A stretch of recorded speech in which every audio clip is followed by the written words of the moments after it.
순서는 이렇습니다. 개회사 우리 김영진 부총장님께서 해주시고요. 그리고 여러분들을 위해서 깜짝 축하 공연 노래 한 곡을 들려드리고요. 곧바로 1세션 시작하도록 하겠습니다. 네, 그러면 우리 국민대 글로벌 평화통일대학원 원장님 개회사를 들을 예정인데요. 네, 원장님 앞으로 나와주시면서 제가 간단하게 소개하겠습니다. 네, 박수로 맞이해 주시면 감사하겠습니다. 네. 네. 국민대 글로벌 평화통일대학원은 작년 9월에 만들어졌습니다. 네, 초대 원장님 겸 우리 원장님께서 개회사를 해주시겠습니다. 자, 여러분 안녕하세요. 예, 반갑습니다.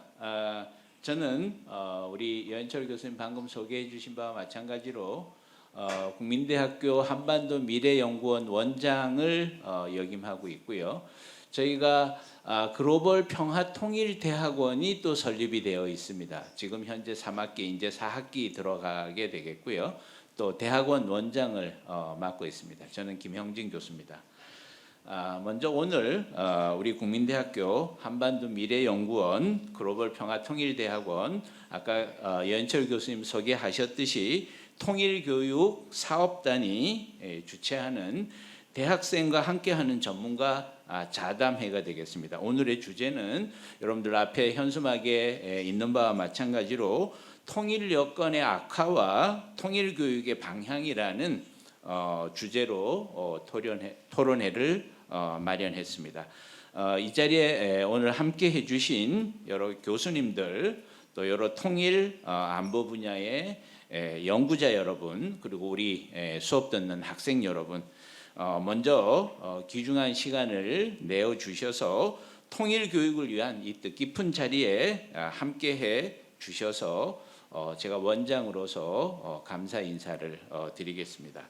특히 오늘 사회자로 수고해 주실 김주현 국민대학교 한반도 미래연구원 초대 원장, 제가 5대 원장입니다. 예, 초대 원장님께 깊이 감사 인사를 드립니다. 또한 오늘 이 자리에 함께 해주신 최완규 전 북한대학교 대학원 총장님, 백준기 전 국립통일교육원장님, 사실 오늘 자담회를 주최하는 측면에서 솔직히 말씀드린다면 발제자로 모시기에는 너무도 큰 결례가 되지 않을까 할 정도로 높은 지식과 인품 또 우리 학계의 원로이십니다. 이렇게 발표 부탁을 드려서 죄송한 인사를 먼저 올리고자 합니다. 그럼에도 흔쾌히 우리 후학들을 위해서 지식과 지혜를 나누어 주시겠다는 이 마음 진심으로 감사하다는 말씀과 함께 귀한 시간을 내어 주신 점에 대해서 경의를 표합니다. 또한 오늘 토론자로 모시는 분들께서도 통일과 북한 한반도를 연구하는 학회의 학회장을 지내셨던 저명한 분들이십니다. 제1세션에서는 북한 연구학회 최용한 회장님, 헌법기구인 민주평화통일자문회의의 태영호 전 사무총장님, 국민대학교 이수석 교수님을 모셨고요. 이어 이 세션에서는 우리나라에서 제일 대표 학회인 한국정치학회의 김범수 회장님을 비롯해서 김형석 전 통일부 차관님 그리고 국민대학교 여현철 교수님을 모셔서 토론을 이어가도록 하겠습니다. 오늘 자담회는 통일 분야의 최고 전문가 권위자 분들을 모시고 최근 지속되고 있는 로우 전쟁 또 북한의 러시아 전장의 주도적인 참여에 따라서 우리의 통일 여건은 점차 악화되고 있지 않나라고 생각합니다. 따라서 이에 따른 이후에 통일 교육의 방향 설정이 매우 중요하지 않을까라고 생각이 됩니다. 최근 한반도를 둘러싼 정세는 점차 경색되고 있습니다. 남북 간 대화의 창구도 협소해지고 통일을 바라보는 현실적 기반이 많이 흔들리고 있는 상황이 아닌가 싶습니다. 이러한 상황은 우리 사회 전체가 통일에 대해 보다 성찰적이고 동시에 실천적인 고민을 이어가야 함을 보여주고 있다고 생각됩니다. 특히 대학은 우리 미래 세대의 가치관과 비전을 형성하는 이러한 학술적 공간입니다. 청년들이 평화와 공존의 관점을 갖추고 통일을 단순한 정치적 사건이 아닌 미래 사회 설계의 한 요소로 바라볼 수 있도록 돕는 것이 그 어느 때보다도 대학에서 절실히 요구되는 주제가 아닌가 싶습니다. 이러한 의미에서 대학에서의 통일 교육은 변화된 시대에 맞는 폭넓은 시각, 균형 있는 관점, 그리고 창의적 접근을 요구받고 있습니다. 오늘 이 자리를 통해 여러 교수님들의 연구와 교육 경험, 그리고 학생들의 생생한 의견이 자유롭게 논의됨으로써 통일 교육이 더 이상 고정된 방식이 아니라 현실을 반영하고 청년의 눈높이를 반영하는 교육으로 발전하기를 기대합니다.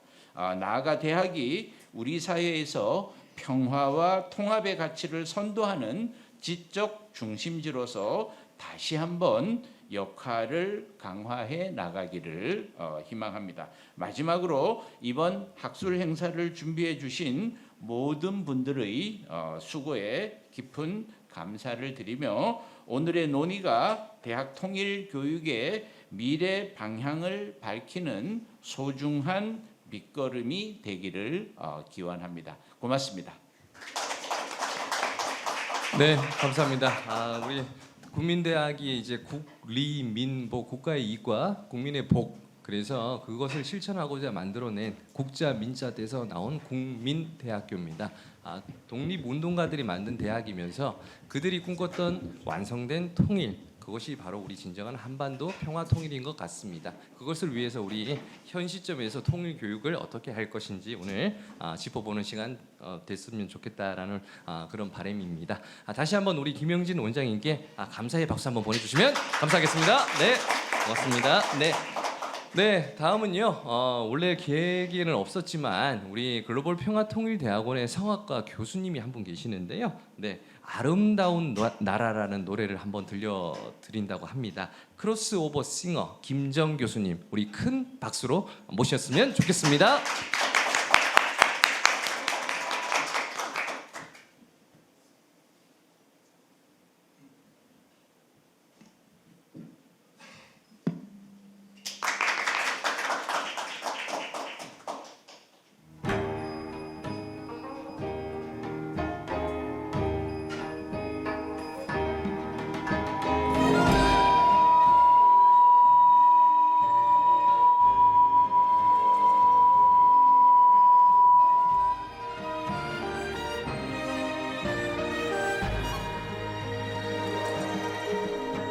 저 산자락에 긴 노을 지면 걸음도 살며시 달님이 오시네.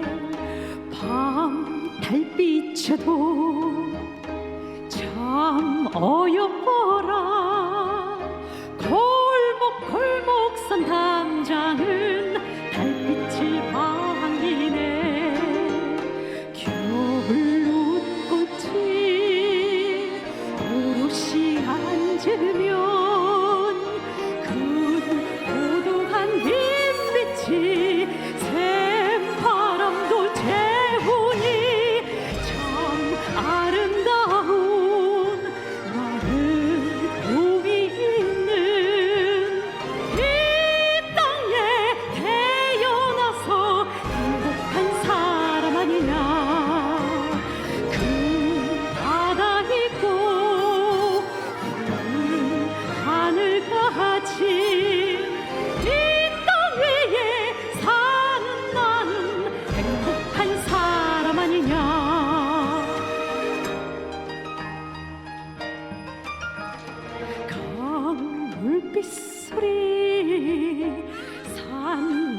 가엾소리 천지사방이 고운이 즐겁지 않은가 바람꽃 소리 들불 젓는 소리 아픈 청춘도 고운이 마음 즐겁지 않은가 참 아름다운 나는 꿈이 있는 이 땅에 태어나서 행복한 내가 아니냐 큰 바다 있고 큰 하늘같이 이 땅 위에 사는 나는 행복한 사람 아니냐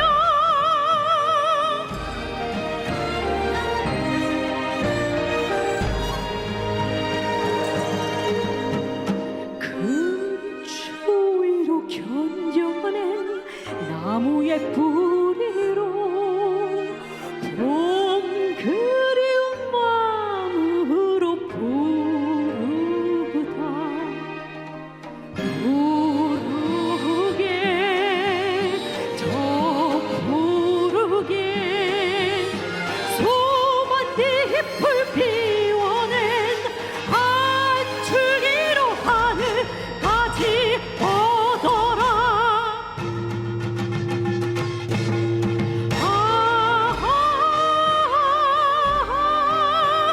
많은 복이 있는 이 땅에 태어나서 행복한 내가 아니냐 큰 바다 있고 푸른 하늘같이 이 땅 위에 사는 나는 행복한 사람 아니냐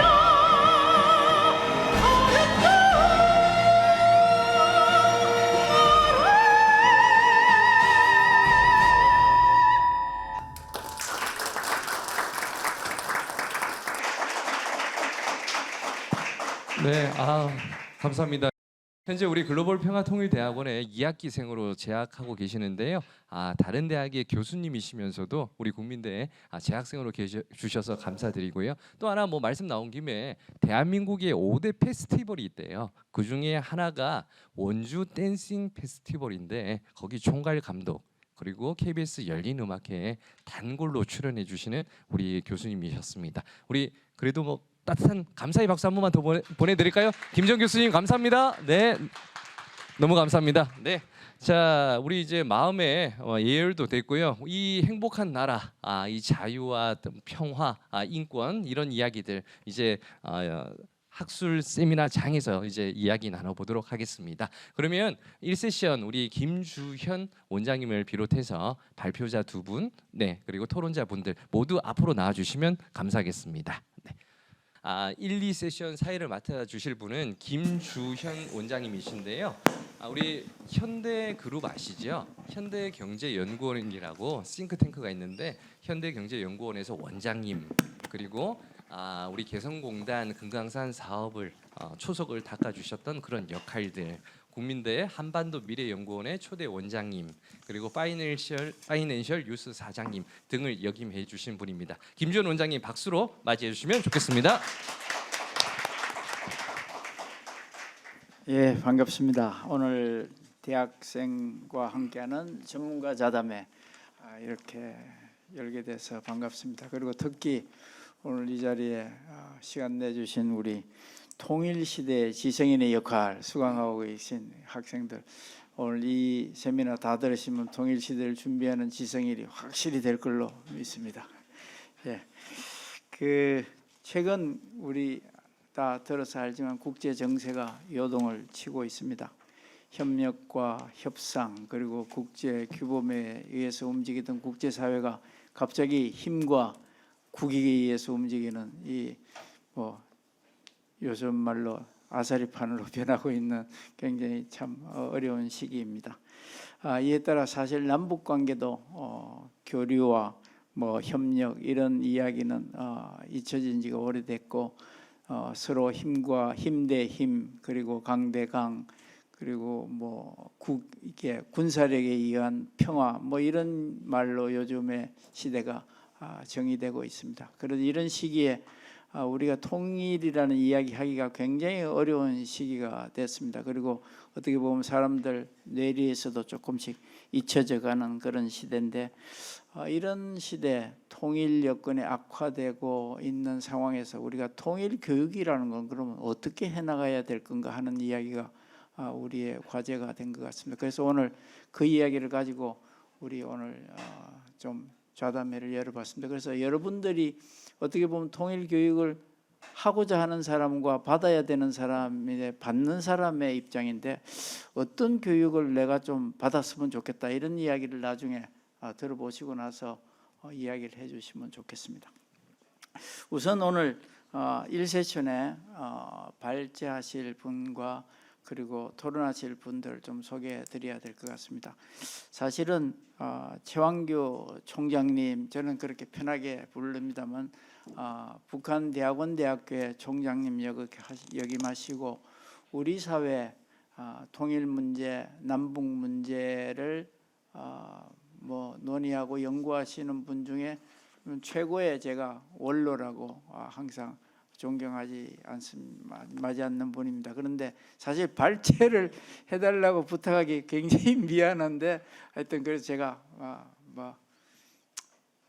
죄송하지만 하여튼 부탁을 드렸고 참 흔쾌히 수락을 해주셔서 오늘 이렇게 모시게 됐습니다. 그리고 지금은 이제 학교 그만두고 나셔서는 우리 민족 서로돕기 운동 대표이사, 공동대표가 여러분인데 그중에서 대표 맡고 계시고, 이런저런 우리나라의 남북 문제에 대해서는 중심을 잘 잡고 계시는 귀한 분이십니다. 오늘 발제를 해주실 거고요. 그리고 토론은 또 거기에 맞는 분을 모셔야 되니까 또 제가 찾느라고 우리 여 교수하고 굉장히 고생을 많이 했는데, 우선은 최용환 부원장님, 북한 연구학회 회장님 타이틀을 갖고 계시고 지금 국가안보전략연구원의 부원장으로 계셔서 여기에는 충분히 적합한 토론을 해주실 걸로 보이고, 또 어려운 분을 모셨는데요. 태영호 우리 사무처장님, 국회의원도 하시고 또 고향이 좀 먼 데 있습니다. 멀지는 않죠. 가기가 힘들어서 그렇지 북한 땅에서 오셨고 영국 공사 하시다가 한국 오셔서 지금 역할을 많이 하고 계시는데 어렵게 모셨고요. 그다음에 우리 이수석 우리 국민대학교 특임 교수님은 사실은 예전에 국가안보전략원의 수석 연구원으로 계시던 이수석 교수님 오셨습니다. 그래서 어려운 분을 모셨는데, 오늘 제 생각에는 발제 들으시고 세 번 토론하시고 나면 여러분들이 질문할 시간이 있을 것 같아요. 그래서 아마 또 교수님이 경품도 준비했다고 그러니까 잘 듣고 토론도 해주시고 질문도 해주시면 좋겠습니다. 자, 이제 마이크를 우리 최완교 총장님한테 넘기겠습니다. 예, 여러분 안녕하십니까? 지금 방금 소개받은 최완교입니다. 참 오늘 실로 오래간만에 대학 캠퍼스에 와봤습니다. 제가 2015년에 대학에서 정년 퇴직을 하고 다른 대학에서 한 8년 정도 제가 더 연구 사업을 하다가 3년 전에 이게 온전한 자유인이 됐습니다. 자유인이 된 이후에는 대학 캠퍼스에 가본 적이 없습니다. 기억이 가물가물합니다. 근데 이렇게 오늘 색다른 경험을 저에게 하게 해주신 우리 김영진 원장님, 그리고 여연철 교수님, 그리고 특별하게 김주현 원장님께 제 마음을 다한 감사의 말씀을 드립니다. 사실 제가 이런 자리에 거의 나오지 않습니다. 요즘 문해아로 제가 살고 있기 때문에 자연 환경, 자연 풍광 타령은 많이 하지만 통일이나 평화 타령은 거의 제가 지금 하지 않고 있습니다. 근데 이 김주현 원장님과 제가 한 달에 한 번 정도 이렇게 공부를 빙자해서 점심 먹는 모임이 있습니다. 그 모임 멤버들이 이 아마 자리에 여러 번 그 징집에 대해서 출연한 적이 있는데 저희가 아마 금년에 마지막으로 이 강제 징집을 당해서 이 자리에 쓴 것 같습니다. 그래서 사실 뭐 별 드릴 말은 문외화로 살기 때문에 별다른 제가 이 문제에 대해서 최근에 고민한 것은 없지만 평소 제가 생각해왔던 바를 두서없이 말씀을 드리려고 나왔습니다. 제가 얼마 전에 고향에 가서 공주가 제 고향인데 거기 보면 두서없는 인문학 강좌라는 게 있습니다. 이게 두서가 없다니 이게 뭔가 하고 가봤더니 정말 두서가 없습니다. 그러니까 말하자면 우리 학술회의 보면 뭐 발제자나 발표자가 있고 몇 사람이 토론자가 있고 청중이 질의응답이 있고 대개 그런 정형화된 틀에서 계속 지금 벗어나지 못하고 있는데 저는 오늘 가급적이면 그냥 두서없이 자유롭게 발표자나 토론자나 객석의 청중들이 그렇게 딱히 구분되지 않는 좀 자유로운 형식으로 마음대로 그저 얘기하는 이런 형식으로 오늘 이 회의를 진행했으면 어떨까 하는 그런 생각을 해봤습니다. 어쨌든 가급적이면 제가 그 형식에 얽매이지 않고 자유롭게 말씀을 드리려고 생각을 합니다. 제가 주최 측에서 요구한 발제문에 앞에 다소 장황한 그 몇 사람들의 말을 인용을 해놨습니다. 그 이유는 그 말들 속에 제가 오늘 이 자리에서 여러분들께 드리고자 하는 그 내용의 문제의식이 담겨 있다 이렇게 여러분들께서 이해를 해주시면 되겠습니다. 어찌 보면 남과 북의 갈등과 대결 전쟁은 국가와 국가 간의 전쟁이 아니라 일종의 내전이라고 볼 수 있습니다.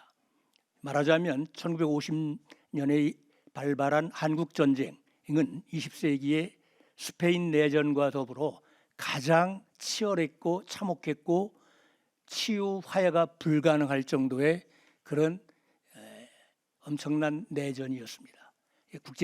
국가 간의 전쟁이 아니라 내전이었기 때문에 거의 화해가 더 어려운 이런 전쟁이고 그 멍해 속에서 아직도 우리가 자유롭지 못하다. 그래서 생텍쥐베리가 내전은 말하자면 전쟁이 아니라 병이라고 그랬습니다. 왜? 적이 내 안에 있고 나 자신과 싸우기 때문에 내전은 전쟁이 아니고 병이라는 이런 얘기를 했는데 아마 남북 간에도 이 말이 그대로 적용된다고 볼 수가 있고 또 해밍웨이 얘기를 한 얘기 그 방법이 스페인 내전에 참여했던 해밍웨이라는 사람이 이런 얘기를 한 적이 있습니다. 내가 스페인어를 배웠는데 내가 아는 스페인어 중에 가장 비극적인 말은 이 방법이 없다. 노헤이 메네라라는 뭐 그런 표현을 썼습니다. 어찌 보면 지금 현재 남과 북의 평화와 통일의 문제는 어찌 보면 정말 방법이 없을 정도로 여러 가지 어려운 그야말로 어려운 상황에 직면해 있다고 보고 이게 왜 어려우냐면 어찌 보면 1919년 3.1 운동을 기점으로 해서 이 한반도에서는 서로 다른 두 적대 진영으로 독립운동 진영이 구분이 돼서 그것이 그 씨앗이 오늘까지 그대로 배태가 돼가지고 해방 공간에서 선 정부 수립 후 통일론자들이 예세를 등에 업고 남과 북에서 공이 집권을 했습니다. 그러니까 먼저 정부를 수립하는 게 우선이지 통일하는 게 우선이 아니다. 그래서 정부를 먼저 수립하고 후에 기회를 봐서 통일을 하자 하는 세력들이 예세를 등에 업고 남과 북 공이 집권을 했습니다. 이승만과 김일성 공이 북한에서 아무리 주체를 얘기해도 그 당시에 북한의 정부 수립 과정에서는 소련의 거의 절대적인 지원을 비호를 받고 출범한 겁니다. 그리고 선통일 후 통일론자들은 그 권력 투쟁에서 남과 북 공이 패퇴했습니다. 이게 어찌 보면 3.1운동 이후에 벌어졌던 양 진영의 그 흐름이 그대로 해방 공간에도 이어졌다. 이게 오늘날까지 그대로 지속되고 있다. 이것이 어찌 보면 가장 솔직한 남과 북의 대결과 갈등의 본질이다. 저는 그렇게 생각을 합니다.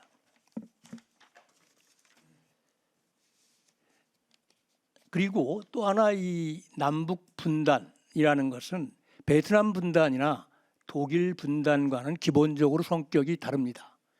예를 들자면 베트남 분단이라는 것은 체제와 이념 분단이라기보다는 그렇게 착시 현상을 일으키는 것이지 실제는 베트남 민족 대 강대국 간의 분단과 모순입니다. 그래서 결과적으로는 미국과 베트남이 전쟁을 해서 결국 통일이 이루게 된 것이다. 그러니까 그 이념이나 체제가 남북 베트남으로 갈리게 된 것은 어찌 보면 임포스된 그런 인위적인 의미의 체제 내지 이념 분단이었지 원래가 그런 건 아니다 얘기죠. 그래서 이건 당연히 미국과의 전쟁을 통해서 베트남이 그 북베트남이죠. 승리함으로써 자연스럽게 통일되고 그 이후에 이념이나 체제 논쟁이나 갈등이 사실상 없어왔죠.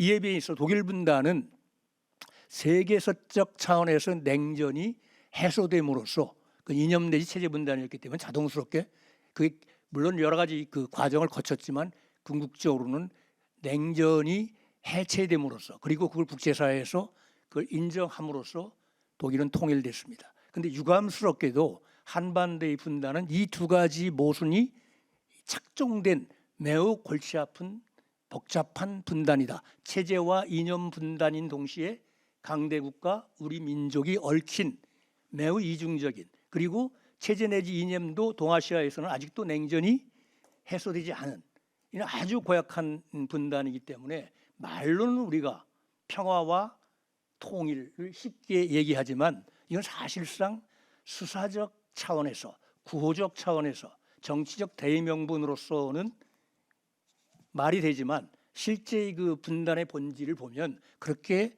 쉽게 이야기할 것이 아니고 또 하나 중요한 것은 대체적으로 우리 정치사에서 보수가 집권하면 평화보다는 통일 쪽에 더 방점을 두고 다소 진보, 뭐 진보는 저는 아니라고 봅니다만 어쨌든 민주당 계열에서 집권을 하면 통일보다는 평화 쪽에 더 우선하고 또 정서적으로 보면 보수가 더 국가주의 틀에서 남북 문제를 본다면 진보 쪽에서는 민족 내부의 틀에서 남과 북의 문제를 보려고 하는 이런 경향성을 띠고 있습니다. 그래서 통일교육이 오늘 주제 중에 하나인데 민주당 정부가 집권하면 통일교육원이 이번에도 이름을 바꿨는데 주로 통일교육이 평화교육이 되고 국민의힘 계열 쪽에서 집권을 하면 평화교육보다는 이 통일교육을 집중을 하는데 제가 보기에는 그냥 말 속에 있는 학자의 입장에서 볼 때 통일과 평화를 나누는 것은 매우 논리적으로 말이 안 되는 얘기다 저는 그렇게 봅니다. 그러니까 서울대학교의 평화통일연구소가 아니고 서울대학교의 그 대표적인 그 통일 관련 연구소 이름이 뭡니까? 통일평화연구원입니다. 예, 통일평화연구원인데 제가 박명규 교수하고 그거 설립할 때 초대 그 원장이 장달중 교수였는데 각 대학의 통일 문제 연구 유관 연구소 그 소장들을 모아놓고 워크숍을 한 적이 있었습니다. 그래서 그 이름 가지고 여러 가지 논의들이 있었는데 결과적으로는 평화통일연구원이 아니고 통일평화연구원이 됐습니다. 왜 그랬겠습니까? 그러니까 평화라는 것이 진정한 의미의 제도화된 완벽한 평화라는 것은 통일 지향성 속에서 추구하지 않으면 어찌 보면 그냥 이해하기 좋게 간단하게 얘기하면 그 평화는 매우 기반이 약한 흔들리는 언제라도 무너질 수 있는 평화이기 때문에 비록 어려워도 항상 문제의식은 통일의 큰 틀 속에서 평화를 추구하는 것이다. 그래서 이 통일평화연구원이 된 겁니다. 그런데 대부분의 경우는 평화통일이라는 말을 아주 그냥 입에 달고 그냥 일상화된 용어가 되고 또 평화교육이 더 우선해야 된다. 통일교육이 우선해야 된다. 이게 다 논리적으로 어찌 보면 말이 안 되는 얘기를 뭐 다른 정치인들이나 뭐 기자들이나 이런 사람들이 이런 얘기를 하는 건 좋은데 학자들까지 거기에 부안해동하는 경우는 이건 굉장히 이 문제에 대해서 고민을 어찌 보면 덜한 것이다.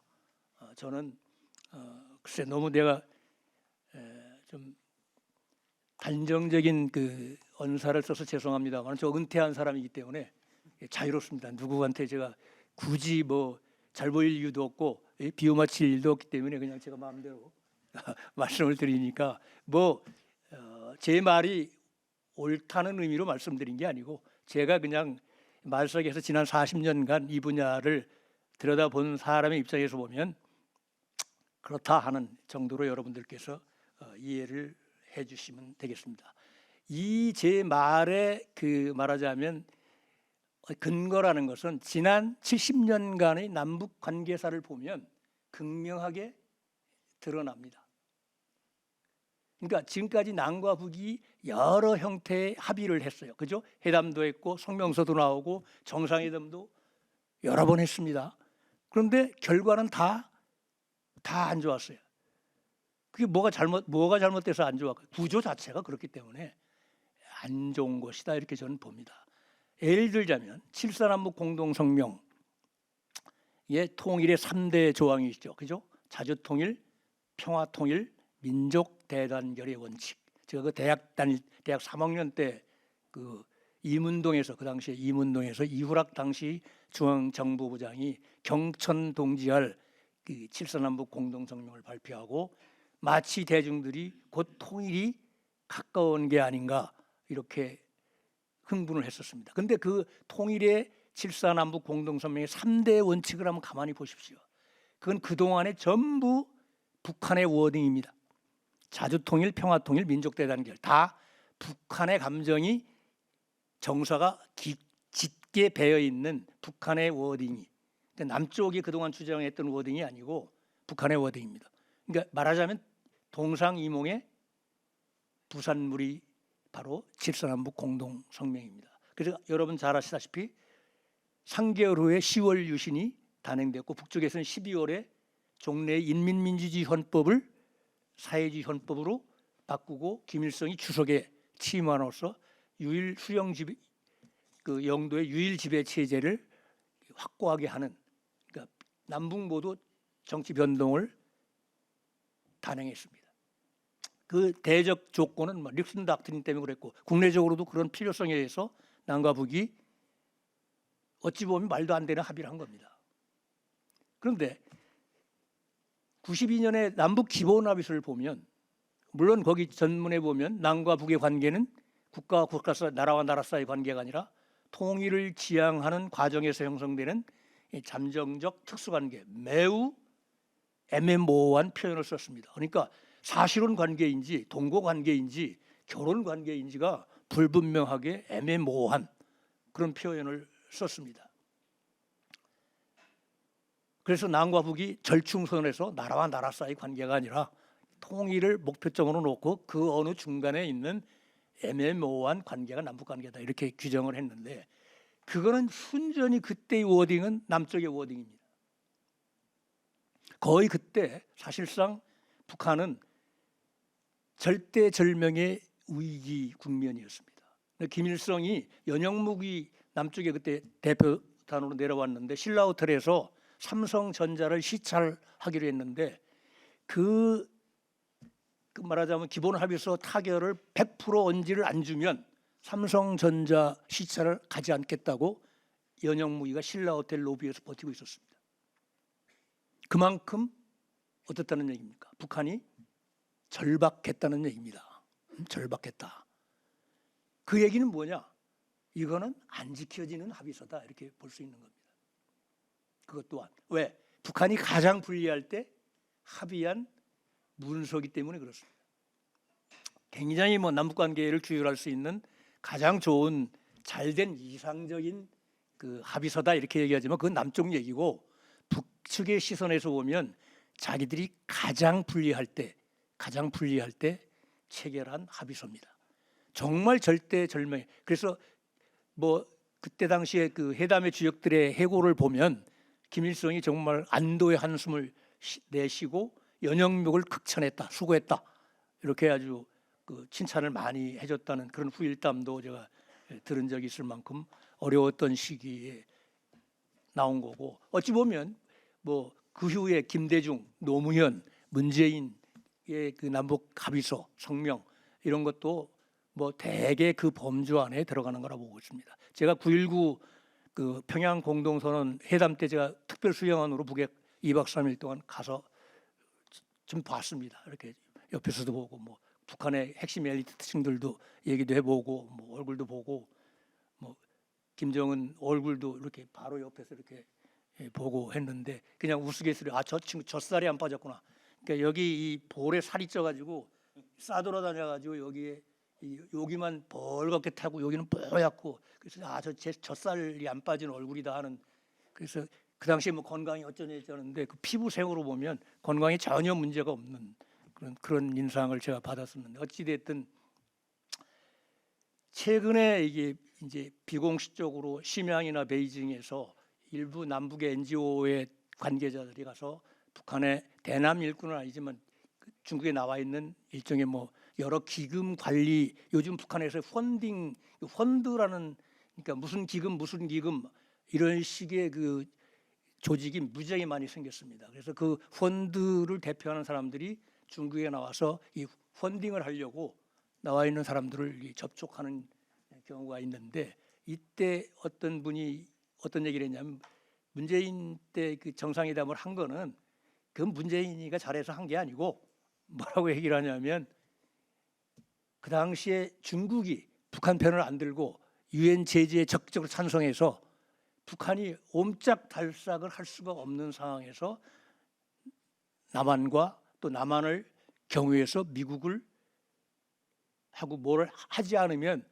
이게 굉장히 어려워졌기 때문에 그 우회하기 위해서 한 것이지 그러니까 중국 때문에 한 것이지 남쪽이나 미국 때문에 한 것이 아니다라는 그런 정도의 이까지도 노골적으로 하는 어찌됐든 그래서 결과적으로 보면 남과 북이 각각 이런 일련의 정치적 이벤트라는 것은 무슨 서로 신뢰가 쌓여서 어느 한쪽이 매우 정성을 들여서 노력을 해서 이루어지는 것이 아니라 필요하면 한다의 얘기입니다. 그러니까 지금까지 북한이 남북 대화에 나오는 것은 남북 관계사를 들여다보면 결국은 뭐예요? 북한이 필요할 때 나온 거다. 그러니까 남쪽이 아무리 잘못해도 북한이 필요하면 나오는 거고 남쪽이 아무리 잘해도 북한이 필요 없으면 안 나온다. 제가 보기엔 뭐 그게 남북 관계사 70년이 보여주는 것이다. 이렇게 저는 생각을 합니다.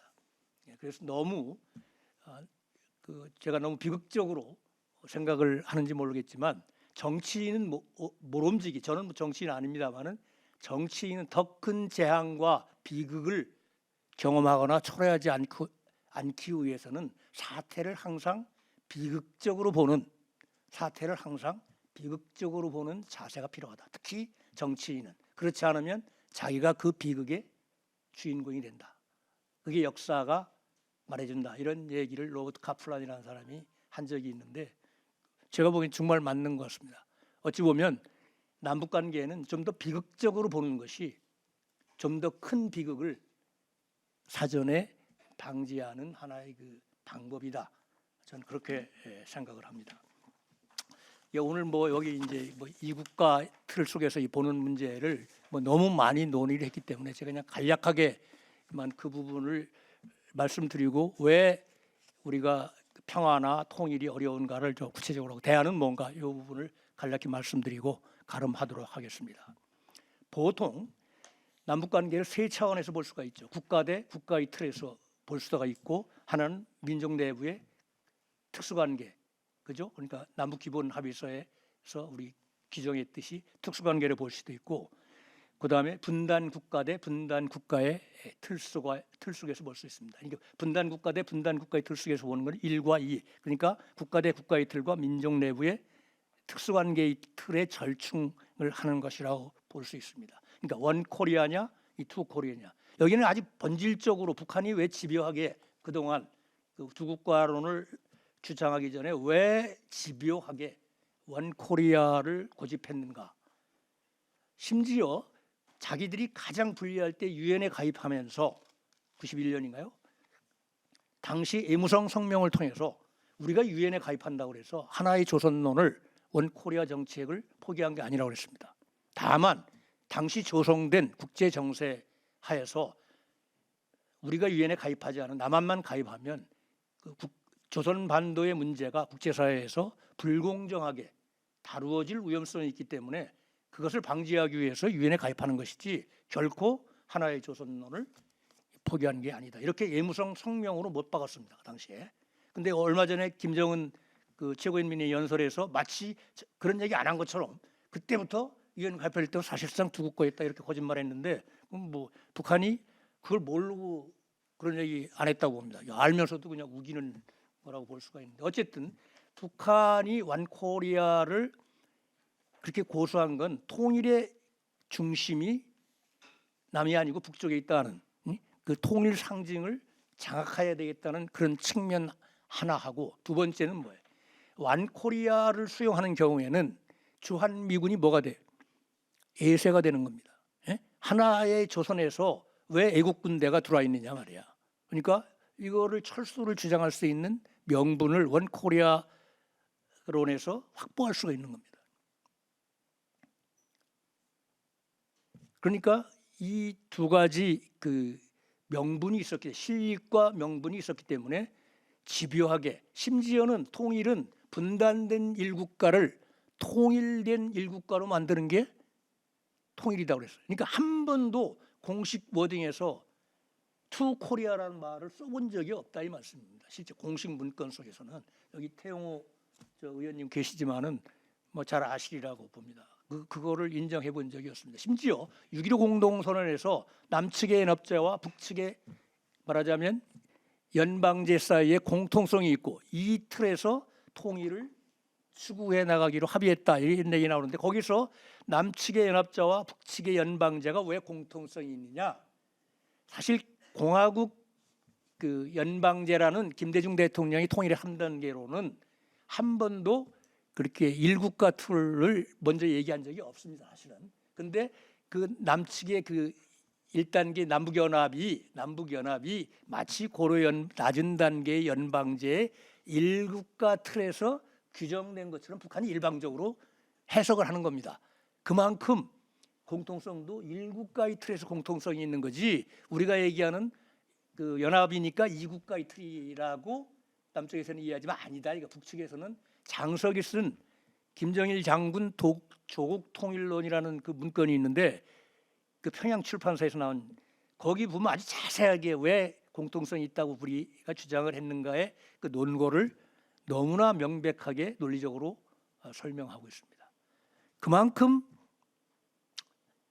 그 금과 억지로 일국가론을 주장해오다가 왜 2020년에 갑자기 뜬금없이 두 국가론을 들고 나왔느냐. 더 이상 원코리아가 실익이 없기 때문에 나온 거라고 보면 됩니다. 그 얘기는 뭐냐. 다시 필요하면 언제든지 원코리아로 돌아갈 수 있음을 얘기하는 겁니다. 그러니까 마치 뭐 코리아 양국제 두 국가론 속에서 제도화된 평화를 얘기한다?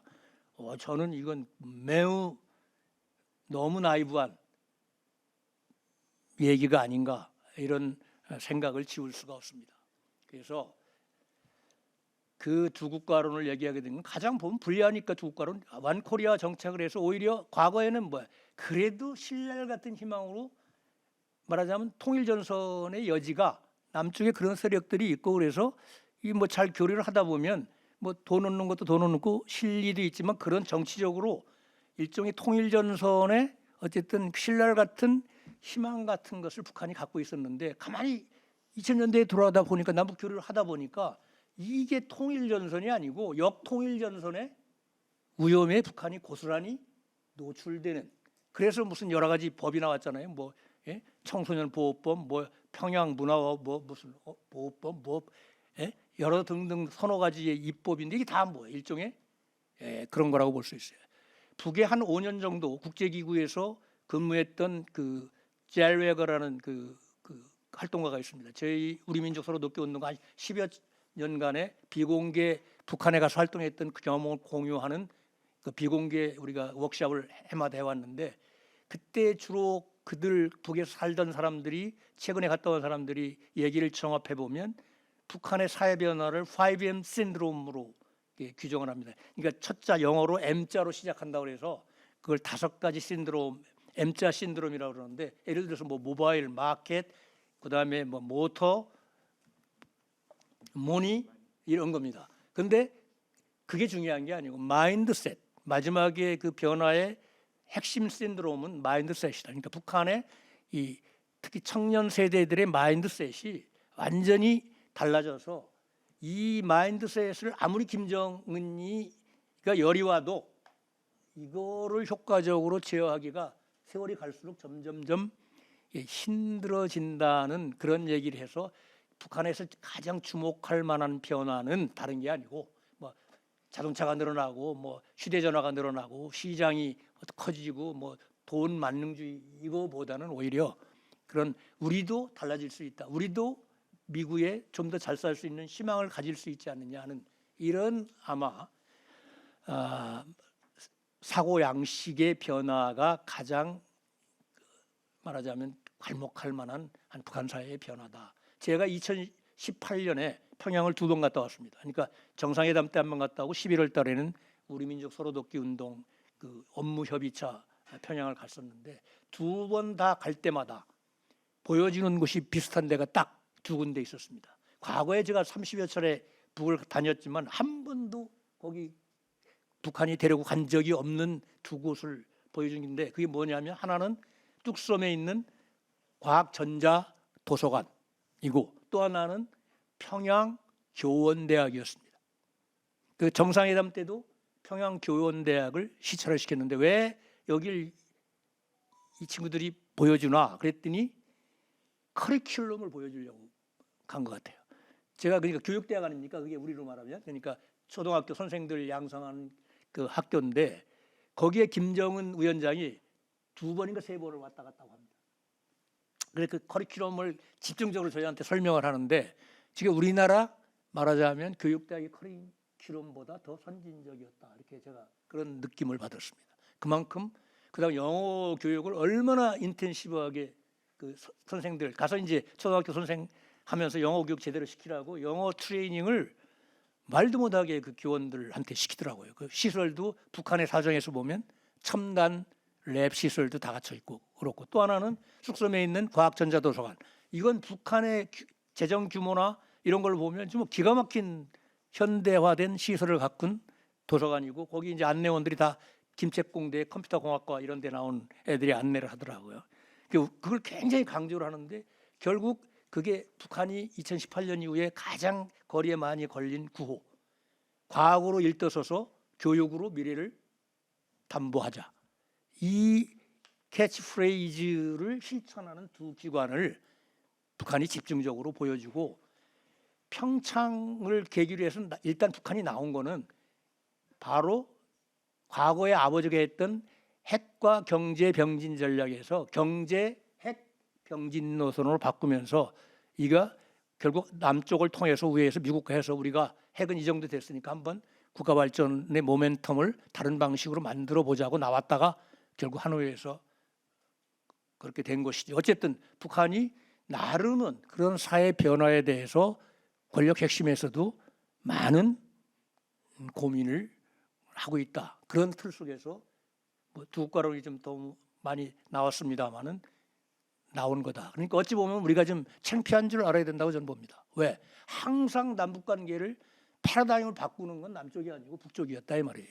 남쪽은 따라가기 급급하고 해석하기 급급했습니다. 사실 어찌 보면 우리가 먼저 새로운 패러다임을 한 번도 판을 바꾸는 패러다임을 제시를 못하고 과거의 낡은 패러다임 속에서 어찌 보면 이익을 추구해 오지 않았나.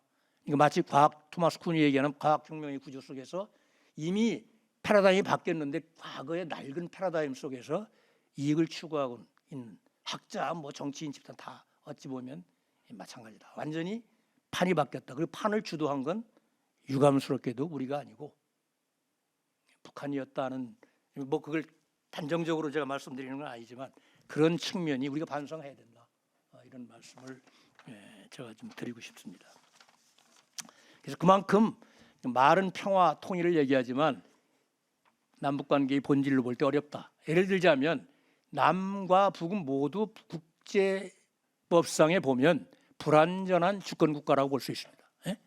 그러니까 그래서 기회만 있으면 자신의 국가 정체성과 이념으로 상대방을 포섭하는 그럼으로써 완전한 의미의 국제사회에서의 주권국가로 등장하려고 하기 때문에 이 게임은, 이 주권 게임은 통일이 어느 쪽이 주도해서 통일을 하든 통일이 되기 전까지는 끝나지 않는다. 아무리 남과 북이 필요에 의해서 대내적으로 대외적으로 필요에 의해서 평화 체제에 합의를 해도 그 후에 어떤 정치 세력이 나타나서 판이 바뀌고 유리해지면 다시 온전한 주권 국가를 만들기 위해서 주권 게임을 시작한다 이 말씀입니다. 그래서 평화가 제도화된다는 환상을 너무 갖지 말라 이런 얘기입니다. 그렇다고 뭐 통일이 된다는 의미에서 제가 이런 말씀 드리는 게 아니고 어쨌든 그만큼 남북관계의 본질에서 평화 체제를 만든다는 건 말처럼 구호처럼 쉬운 게 아니다라는 사실을 솔직하게 보수든 진보든 그 인정하는 자세가 저는 필요하다고 봅니다. 이거 그렇지 않으면 매우 이건 정말 어찌 보면 사기치는 거다 이렇게 볼 수가 있겠습니다. 그리고 어떤 갈등과 대결이 인터내셔널 컨플릭트가 아닌 경우, 그러니까 인트라레셔널 컨플릭트일 경우에는 그 대결의 본질이 군사 대결이 아닙니다. 그러니까 북한이 저렇게 거덜이 났기 때문에 마치 그런 군사 대결만 보이고 정치 대결이 아닌 것처럼 보이지만 남북한 대결의 본질은 정치 대결입니다. 바로 주권 게임을 하는 거다. 뭐냐? 누가 더 이 땅에 국민들의 사회 구성원들의 진정한 지지를 받는 정통성이 있는 국가 정체성이고 체제이고 이념인가를 놓고 남북이 한판 정치 싸움을 하는 관계다 이 얘기입니다. 표면적으로는 그게 군사 대결은 하나의 수단이지 본질이 아니다.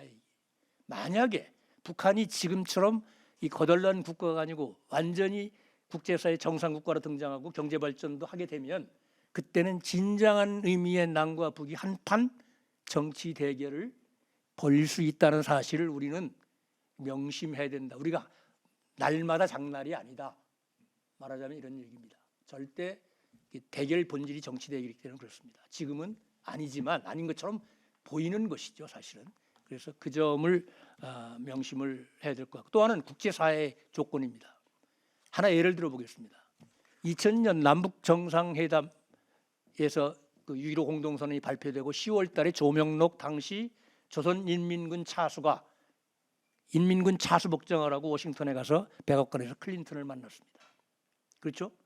그래서 이른바 미국과 북한 간의 공동 커뮤니케가 발표가 됐습니다. 이때 뉴욕 타임스에서 호워드 프렌치라는 유명한 컬럼니스트가 컬럼을 실었는데 컬럼 제목이 재밌습니다. The World, 부제가 If Korea United, Will Asia Divide. 이게 뭐냐면 그러니까 한국이 통일되면 아시아가 분단되나? 이런 제목의 글을 썼어. 내용이 뭐냐? 결국 남과 북이 가까워지면 불가피하게 그게 뭘 언명을 했든 안 했든 대륙지향적이 될 수밖에 없다. 그 지경학적으로 중국에 붙을 수밖에 없다 이 얘기입니다. 그렇게 되면 휴전선이라는 좁은 분단선이 대한해협이 아래로 내려가서 더 큰 분단선을 만들게 된다. 그러니까 미국 입장에서 보면 저쪽 대륙과의 그 경계 라인이 훨씬 더 내려오는 불리한 상황에 처하게 된다. 그래서 결국은 미국이 지지하는 한반도의 통일이라는 것은 미국의 군사 주권이 어느 수준에서 보장되느냐하고 밀접한 관련이 있는 것이고 이건 역으로 중국도 마찬가지다 이 말이에요. 중국도 등소평 시대 이래로 한반도의 자주적이고 평화적인 통일을 지지한다고 했습니다. 그건 여기서 자주는 뭐야? 미국 빠져라는 얘기고 평화는 뭐야? 남북한 합의에 의한 반환 어떤 한쪽이 원하지 않는데 그걸 무시하고 통일을 해서는 안 된다. 그러니까 그게 바로 자주와 평화적인 통일을 지지한다 얘기입니다. 그러니까 결국 남북한이 그게 어느 정도 내적으로 성숙해도 대적 그 두 가지 조건이 제대로 충족되지 않으면 굉장히 어려워지는. 그러니까 미국이 바로 그런 물론 공식 성명은 아니지만 교묘하게 그 유명한 컬럼니스트를 동원해서 그런 컬럼을 쓰게 한다. 그게 어떻게 보면 솔직하게 미국의 그 한반도의 남북관계의 진전을 보는 가장 정확한 시선이다. 이렇게 볼 수도 있습니다. 그런데 그만큼 대내적으로 대외적으로 평화와 통일을 이야기하는 것이 어렵다. 저는 그렇게 봅니다. 그래서 그 어느 경우에 가능하냐? 결국은 가장 제가 기독교 신자 아니고 뭐 불교 신자도 아닙니다만은 그건 정말 통일이라는 것은 신이 도울 때 어떤 결정적인 순간에는 그게 뭐예요?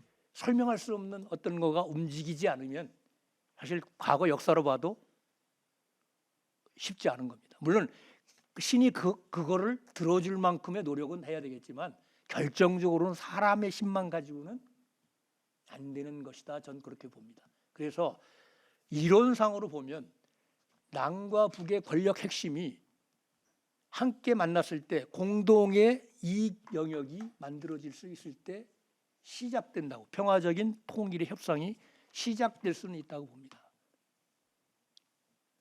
말하자면 그 북한이 어느 정도 이제 국제사회에서 정상적으로 기능을 하는 사회가 와서 체제도 상당히 어느 쪽으로 수렴하든 비슷해지고 경제력도 비슷해졌을 때 누가 권력을 잡아도 그 파워의 핵심들이 말하자면 결정적으로 뺏기거나 손실을 보지 않는, 그러니까 공동으로 말하자면 이익을 추구할 수 있는 장, 정치적 장이 만들어지고 남북이 주민들도 그 수준에서 화해를 할 수 있고 그것을 대외적으로 국제사회가 싫든 좋든 싫으면서도 해줄 수도 있고 좋으면서 해줄 수도 있는 이런 여건이 동시적으로 시간 차원에서 싱크로닉하게 보장될 때만이 진정한 의미의 평화적으로 협상을 통한 남북 간의 평화와 통일을 시작할 수 있다. 그 된다는 얘기가 아니고 시작할 수 있다. 지금은 그 하나 저 밑에 것도 아무것도 안 된 상태에서 많은 사람들이 통일을 얘기하고 평화를 이야기한다. 이게 결론적으로 말씀드리면 지금 어느 정부든 보수 정부든 진보 정부든 지금 대북 정책 타령을 할 때가 아니라고 봅니다. 한마디로 얘기하면 지금 뭐 저도 개인적으로 너무 잘하는 분이고 평소 교육을 해왔기 때문에 뭐라고 하지만 지금 물론 그 장관이 정치인이기 때문에 뭐 매일 나와야 되기 때문에 신문에 TV에 나와야 되기 때문에 좀 다소 무리한 말씀을 하는지는 모르겠지만 최근에 이 통일 담론, 두 국가 담론이라는 것은 정치적 레토릭으로서는 뭐 메이크 센스 하지만 실제 실천적 영역에서 보면 굉장히 연목구호다. 전 그렇게 봅니다. 다시 말씀드리면 뭐라 그럴까요? 지금은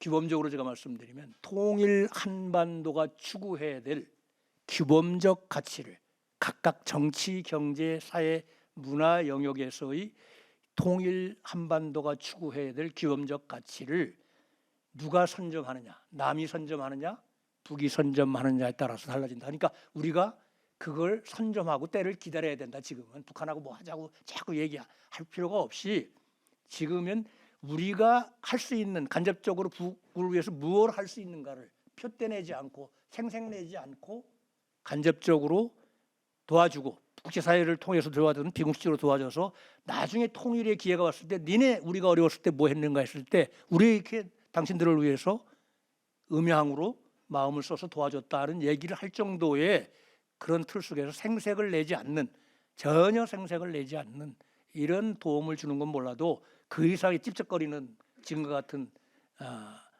소위 정책이든 짓거리든 이런 거는 안 하고 지금은 다분히 국내의 그런 총체적인 우리 사회 역량을 강화시키는 것이 진정으로 이 땅에서 평화와 통일을 준비하고 남북 간의 갈등을 최소화하고 안정적인 그 갈등과 분단 관리를 한 가장 현명한 그러나 느린 것 같이 보이지만 가장 올바르고 빠른 길이다. 저는 그렇게 생각을 합니다. 이상으로 제 두서없는 말씀 마치도록 하겠습니다. 역시 제가 억지로 부탁을 드렸지만 참 다른 데서 여러분들이 아마 듣기 힘든 말씀을 들은 것 같습니다. 그 결론적으로 말씀하셨지만은 종래는 군사적인 대결 같지만은 우리 어떻게 보면 북한이 개방되고 경제력이 좀 나아지고 했을 시기에 그런 통일 담론을 이야기할 때가 되면 이게 어떻게 보면 정치적인 그런 한판 대결이 될지도 모른다. 제가 볼 때는 여기 계신 분들이 사회에 나가서 활동하고 있을 그런 시기가 뭐 그런 때가 오면 좋겠는데 그때가 됐을 때 여러분들이 역할을 할 수 있는 그런 준비를 지금부터 차근차근 해나가야 될 때가 아닌가 그런 생각이 들기도 합니다. 우선 제 이야기 하기 전에 그 세 분의 다 조금씩은 다른 분야에서 살아오시고 역량을 축적하신 분들이라 이분들이 이 들은 이야기와 본인이 생각하시는 걸 좀 이야기해 주시고 그리고 나서 플로어에 계신 분들 제가 한 세 분 이상 마이크를 드리겠습니다. 그러니까 이야기 토론하는 거 들으면서 여러분들도 이거 나 좀 물어보고 싶다 그런 이야기를 준비하시기 바랍니다. 우선 그 토론의 순서는 이렇게 하도록 하겠습니다. 그냥 우리 그 순서지에 나온 거대로 어떻게 보면 북한연구학회 학회장을 지금 역임하고 계시고 또 국가기관인 국가안보전략연구원에서 부원장으로 계신 최용환 부원장님께서 본인이 생각하시던 거나 뭐 발표하신 거에 대해서 뭐 코멘트나 다른 생각이나 하여튼 편하신 대로 말씀을 해 주시면 좋겠습니다. 대체로 토론은 우리 시간상으로 보면 한 7분 정도 해 주시면 될 것 같습니다. 예, 국가안보전략연구원의 최영환이라고 합니다. 그 총장님 말씀하신 거에 대해서 뭐 제가 특별히 이론을 제기하거나 다른 생각을 드릴 말씀이 그렇게 많지는 않고요. 어찌 생각하면 금방 다 해주신 말씀을 조금 보완하는 이야기일 수도 있을 것 같다는 생각이 드는데 조금 현재 정세에 조금 더 초점을 맞춰서 말씀을 드려보도록 하겠습니다. 금방 뭐 그 최한규 총장님도 말씀해 주셨지만 통일 이슈가 저희가 다루기 굉장히 어려운 이유 중에 하나가 뭐 제 생각에는 이제 토론문에는 복합분단이라고 써놨는데 우리의 어떤 남북 간의 갈등, 분단 구조 자체가 굉장히 여러 층위에서 복합적인 분단으로 이루어져서 있다라고 생각합니다. 뭐 크게 나누면 금방도 말씀하셨던 것처럼 남북 간의 분단이라는 것이 우리 남한과 북한 간의 분단으로 그치는 것이 아니라 그 배후에 있었던 냉전적인 갈등에 따른 분단, 국제정치적인 분단 구조가 하나 있었고 그리고 남북 간의 이념적인 대결에 기반한 남북 간의 갈등 구조가 있었고 이걸 대부분의 학자들이 이른바 대분단 구조와 소분단 구조라고 이야기하는 것입니다. 근데 이게 대표적으로 대분단 구조와 소분단 구조가 직접적으로 연결되는 계기가 됐던 것은 한국전쟁 이후에 만들어진 정전 체제입니다. 잘 아시는 것처럼 한국전쟁은 남북한이 싸운 전쟁이기도 했지만 남북한 배후에 수십 개 국가가 개입된 국제전이기도 했습니다. 그리고 그 전쟁을 잠시라도 휴전하기 위해서 만들어놓은 정전협정에는 유엔군 사령관과 그리고 중공군 사령관 그리고 북한군 사령관이 사인을 해놓은 문서이고요. 그 내용에 보면 그 당시에 이제 그 자유주의 측과 공산 측에 각기 두 국가씩 들어가 있는 중립국감독위원회, 군사정전위원회라는 게 만들어지고 그 정전 체제는 유엔사가 관할하도록 만들어 놓은 체제입니다. 지금의 남북 간의 분단 구조를 국제 정치가 관리하는 구조로 만들어 놓은 게 정전 체제이기 때문에 지금 우리가 살고 있는 정전 체제는 물론 그 정전 협정상의 정전 체제들이 거의 대부분 형용화되어 있긴 하지만 실제로는 남북 간의 분단 구조와 국제적인 갈등 구조가 복합적으로 얽혀 있는 굉장히 복잡한 구조를 가지고 있다라는 게 첫 번째 특징이고요. 근데 이제 이게 80년대 말 90년대 초에 이른바 탈냉전 시대가 도래하면서 국제 정치적인 갈등 구조가 크게 약화됐죠. 동구 사회주권이 다 붕괴됐으니까 이제 우리도 통일이 될 수 있지 않을까라는 논의들이 그때서야 좀 본격적으로 활성화되기 시작했었고 한국 사회가 민주화되고 대북 포용 정책이라는 게 나올 때쯤 1997년, 98년을 넘어가면 이제 그 국회도서관 검색을 해보면 검색어에 남남 갈등이라는 단어가 그때부터 나오기 시작합니다. 처음에는 대북 정책을 둘러싼 그 정치권의 의견 대립을 묘사하는 표현이었지만은 지금은 우리가 잘 아는 것처럼 정치적인 실체를 가진 현상이 되어버렸습니다. 그래서 우리 사회 내부에 또 하나의 갈등 구조가 만들어진 거죠. 그러니까 우리 사회 내부의 갈등, 남북 간의 갈등, 국제 정치적인 갈등, 최소한 세 개 층의 갈등 구조가 복합적으로 작용하고 있고 이 세 개의 갈등 구조가 동시에 풀리지 않으면 절대 풀리지 않는 문제가 돼버린 거죠. 한쪽에서 문제가 해결되더라도 다른 쪽에서 문제가 해결되지 않으면 계속 문제가 악화되거나 해결되지 않는 굉장히 고약한 갈등 구조를 가지고 있다라는 게 제 인식이고요. 그런데 지금의 문제는 뭐냐면 이른바 포스트 탈냉전 시대가 되면서 지금의 국제 정세를 신냉전으로 보아야 되느냐라는 건 새로운 논쟁이긴 하지만 최소한 북한은 지금의 국제 정치적인 구조를 신냉전으로 인식하고 있는 것 같습니다. 간단히 이야기하면 한미일 대 북중로로 냉전 시대처럼 갈라져 사는 게 자신들이 불리하지 않다라고 판단하고 있는 것이고요. 실제로 그런 어떤 국제 정치적인 갈등 구조에 한편으로는 편승하고 필요하다면 그런 갈등 구조를 만들어 보겠다라는 대외 전략을 구사하고 있는 것으로 보입니다. 특히 2018년, 19년 평화 전환이 실패하고 난 이후에 2020년 그 정면 돌파전을 선언한 이후에 북한의 대외 전략의 변화가 뚜렷하게 그런 변화의 측면을 보이고 있습니다. 특히 이제 물론 이런 식의 어떤 냉전적인 갈등 구조를 이용하겠다라는 게 새로운 일은 아니지만 2022년에 발생한 러시아 우크라이나 전쟁이 북한의 대외 전략에 있어서는 천재일우의 기회가 되어 있는 것이고 현재 북한의 상황에서 현재 국제 정세를 본다고 하면 북한 입장에서는 탈냉전 이후에 최고의 정세라고 할 수 있습니다. 실제로 올해 나온 미국 국방정보국 보고서에서도 수십 년 이래 북한이 가장 유리한 전략적인 포지션을 장악하고 있다라고 이야기를 했고요. 2022년 시정연설에서 김정은도 거의 비슷한 이야기를 합니다. 긴장 격화된 국제 정세가 자신들의 국방력 강화에 굉장히 훌륭한 기회와 명분을 제공한다. 그리고 이런 기회를 적극적으로 활용하겠다라는 의지를 보여주었고 실제로 그런 대외 전략, 남북관계 전략을 구사하고 있습니다. 그런 의미에서 보자면 남북관계를 적대적 두 국가로 규정한 것 역시도 저는 그런 북한의 신냉전 구조 활용 전략의 일부의 측면이 있다고 생각합니다. 왜냐하면 한미일 대 북중로로 갈라지는 게 자신들한테 불리하지 않다라고 판단하고 있으면 남북관계 역시도 갈등적으로 관리하는 것이 현재 국면을 이용하는 데 있어서는 최선이라고 판단했을 가능성이 있다고 생각합니다. 물론 그것만이 전부는 아니겠지만 그것이 상당 부분 영향을 미치지 않았을까라고 판단을 하고 있고요. 그렇게 본다고 하면 사실은 지금 한반도에서 제일 중요한 과제는 남북 간의 문제 해결이 아니라 남북 간의 한반도 주변의 국제 정세가 냉전적인 갈등 구조로 갈라지는 걸 방치할 거냐 아니면 거기에 돌파구를 만들어낼 거냐 하는 것이 한반도의 평화와 통일과 관련돼서 우리의 1차적인 과제가 되고 있다라고 생각합니다.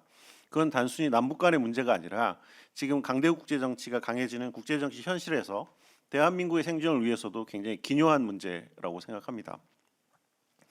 지금의 정세를 냉전이나 혹은 신냉전이라고 간단히 규정할 수 있느냐의 문제는 굉장히 논쟁적인데 제 입장에서는 이것을 신냉전이라고 규정해 버리면 한미일 대 북중러의 갈등 구조가 고착화 된다고 하면 북한 문제고 북핵 문제고 어느 것도 해결되기 어려울 겁니다. 그리고 한국의 대외 정책적인 자율성이라는 건 크게 제한될 수밖에 없다고 생각을 합니다. 그렇지만 냉전 시대하고 달리 한국은 지금 중국하고 러시아하고 수교하고 있는 국가이고 중요한 무역 파트너이기도 합니다. 탈냉전 이후에 한국이 만들어 놓은 굉장히 중요한 외교적인 자산들을 분명히 활용할 필요가 있고 그것을 활용한다고 하면 사실은 지금의 갈등 구조가 그 냉전 시기처럼 이데올로기를 경계로 한 전면적인 대립이 아니라 국가 이익을 추구하는 사이에서 갈등이기 때문에 이슈에 따라서 갈등의 경계가 다르기도 하고 이슈에 따라서 갈등의 경계가 충분히 모호하거나 유동적인 부분이 있기 때문에 한국이 움직일 수 있는 여지가 있다. 그리고 탈냉전 이후에 성장한 국력이나 외교적인 성과를 활용한다고 하면 냉전 시대처럼 일방적으로 당하지 않을 수도 있을 것 같다라는 점이고 그 부분에 있어서 문제가 해결이 되어야 남북 간의 문제도 해결이 되는 게 아닌가라고 생각합니다. 남북 간의 상황은 북한이 이제 지금 적대적 두 국가를 선언을 했기 때문에 사실은 적대성의 해소가 굉장히 중요한 과제가 될 수밖에 없는 것이고요.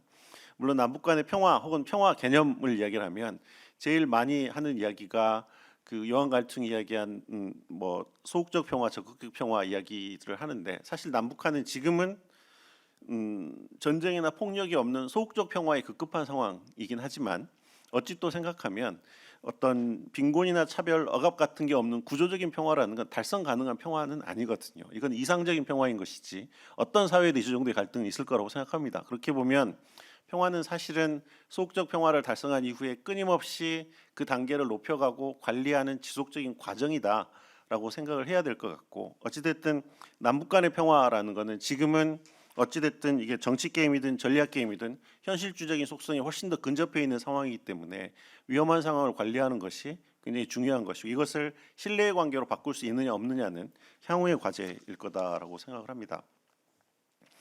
물론 통일의 문제를 이야기하지 않을 수가 없는데, 이제 통일과 관련돼서 최근에 이제 논쟁은 두 국가 논쟁입니다. 평화가 적대성 해소의 문제라고 한다 그러면 두 국가를 수용할 거냐 말 거냐의 문제는 금방 앞에서 말씀하신 것처럼 본질적인 문제는 아닐 수도 있지만, 사실은 통일에 대해 조금 열린 사고를 가지고 생각해 보는 건 굉장히 중요하겠다라고 생각합니다.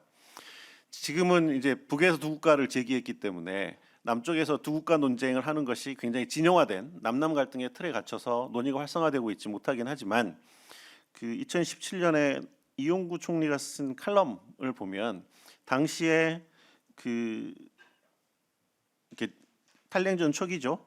유엔 동시가입, 비핵화 공동선언 이런 것들을 만들 때 이미 한국의 보수의 본류라고 하시는 분들도 투 스테이트 솔루션이라는 걸 고려했었다라는 이야기들을 하고 있는 거거든요. 이게 완전히 새로운 이야기가 아니라 통일에 대해 좀 유연한 사고를 하고 있는 것이고, 실제로 이때 제기된 통일 방안이 화해 협력 단계를 거쳐서 국가 연합 단계를 거쳐서 그리고 통일의 이야기를 하고 있는 거잖아요.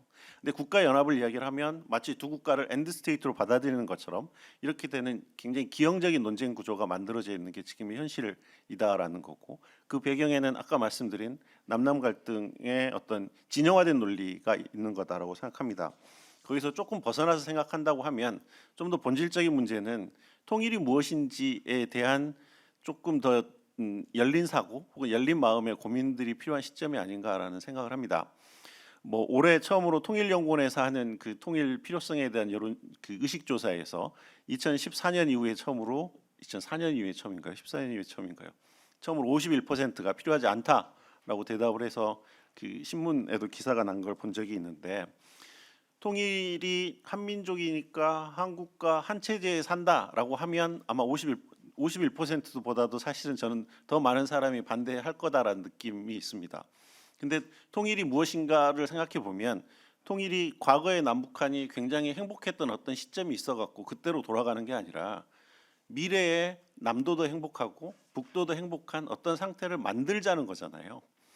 그게 꼭 한국과 한 체제에 이렇게 살아야 되는 건지, 아니면 유럽에 있는 나라들처럼 사는 것도 통일인지, 아니면 또 다른 상상력이 필요한 어떤 과제인지에 대한 좀 열린 사고의 고민들이 필요하다고 생각합니다. 특히 뭐 오늘 통일 교육 이야기를 하고 있는데, 통일에 대해서 토론도 해보고 수업도 해보고 이야기를 해보면 통일이 국가의 이익인 건 굉장히 분명하지만 나한테 어떤 이익인지를 전혀 설명하지 못하는 통일 이야기들을 하고 있어서 나한테 이득이 되지 않는 통일을 왜 계속 필요하고 한지에 대한 어떤 대답을 주고 있지 못하는 것 같다라는 생각이 하나 있고요. 또 하나는 북한 주민들 입장에서 본다고 하면 사실은 우리가 탈냉전 초기에 포용 정책을 펼 때 우리가 가지고 있었던 기본적인 논리는 남한의 체제가 북한의 체제보다 훨씬 우월하기 때문에 남북 간의 교류 협력이 확대되고 우리가 가진 것들을 더욱 많이 보여주면 어느 순간에는 북한이 옷을 벗고 개혁 개방의 사회로 나올 거다라는 전제를 가지고 추진한 정책들이었습니다. 그렇지만 그게 한 20년이 지나면서 사실상 실패했다고 봐야 되는 거죠. 물론 그 정책이 효과가 없었던 것은 아니라고 생각합니다. 북한 주민들 상당히 많은 분들이 북한보다 남한이 훨씬 더 잘 산다는 걸 알고 있게 됐고, 그래서 북한이 공식적으로 하는 선전 활동에서도 그런 부분이 굉장히 줄어든 게 현실이긴 하지만, 남쪽이 더 잘 산다는 것과 남쪽 주민들과 같이 살고 싶다는 건 전 전혀 다른 이야기라고 생각합니다. 현실적으로 남북한에 존재하는 핵 문제에 가려서 보이지 않고 정치 게임에 가려서 보이지 않는 현실은 뭐냐면 사회 경제적인 격차가 너무 크고 사회 경제적인 격차가 너무 크기 때문에 같이 섞여 살 때 내가 2등 국민 취급받으면 받지는 않을까라는 의구심이 있는 상태에서는 통일 고사하고 그걸 정치적으로 통일시킨다고 하더라도 결국엔 통합에서 굉장히 큰 문제가 생길 수밖에 없는 게 사실인 거죠. 결국에는 이 통일의 문제는 좀 너무 많이 나간 이야기일 수도 있지만 우리 사회가 어떤 소수자나 약자가 보기에도 내가 저 사회에 가서 기꺼이 같이 살고 싶은 사회인가라는 거에 대한 어떤 비전을 만들어내지 못하면 통일은 또 다른 차원에서 굉장히 어려운 숙제가 될 수밖에 없을 것 같다라는 생각이 듭니다. 뭐 제가 체계적으로 말씀드리지 못하고 좀 두서없이 저도 말씀드린 것 같습니다. 이상입니다. 예, 감사합니다. 예, 그 우리 부원장님 말씀 잘 또 우리 그 서로 앞에 발제하신 최 총장님하고 잘 같이 생각해 보시고 이제 여러분 이게 꿈속에서 들으시는 것보다 맑은 정신으로 들으는 게 굉장히 중요할 시기가 됐습니다. 여러분들 나이에 북쪽에 있는 젊은이들 이 사람들은 도대체 무슨 생각을 하고 있을까? 그거 궁금하시잖아요. 그래서 그 이야기를 포함해서 북쪽에도 살아보시고 남쪽에도 살아보신 우리 태영호 사무처장님한테 우리 이야기를 한번 들어보도록 하겠습니다. 예. 그 오늘 통일 교육과 관련한 이런 이제 문제를 가지고 세미나를 하겠는데 지금 현재 뭐 이 토요일 날에도 제가 이 비슷한 세미나에 참석했습니다. 이 지금 적대적 두 개의 국가론과 평화적 두 개의 국가론을 어떻게 볼 거냐 이런 세미나를 하고 이거 하루 지나서 또 유사한 세미나를 또 하게 되는데 저는 오늘 그 어디다 좀 초점을 맞추고 이야기하고 싶은가 하면 이 북한의 적대적 두 개의 국가론이 나오게 된 배경과 북한의 핵무기가 어떤 연관성이 있는가 이걸 좀 제가 중심적으로 얘기하고 싶습니다. 제가 이제 2016년도에 한국에 왔는데요. 지금 올해가 9년 차입니다. 근데 지난 9년 동안에 제가 한국에 와서 들여다본 북한은 지난 시기에 북한이 10년 동안 10년이라는 그 기간 동안에 이룩할 수 없었던 정말 거대한 변화를 김정은 체제가 들어와서 이룩했습니다. 그래서 우리가 구조적으로 보면 일단 김정은이가 자기 할아버지 아버지 때도 이룩하지 못했던 미국 대통령과의 정상회담을 3번 합니다. 예, 싱가포르, 하노이, 지오 판문점에 트럼프 대통령이 판문점까지 와서 이 북한 사람들로서는 아니 이거 북한 지도자가 미국 대통령과 3번을 연이어 만난다는 건 이건 대단한 건데 이런 일을 이제 김정은이가 했습니다.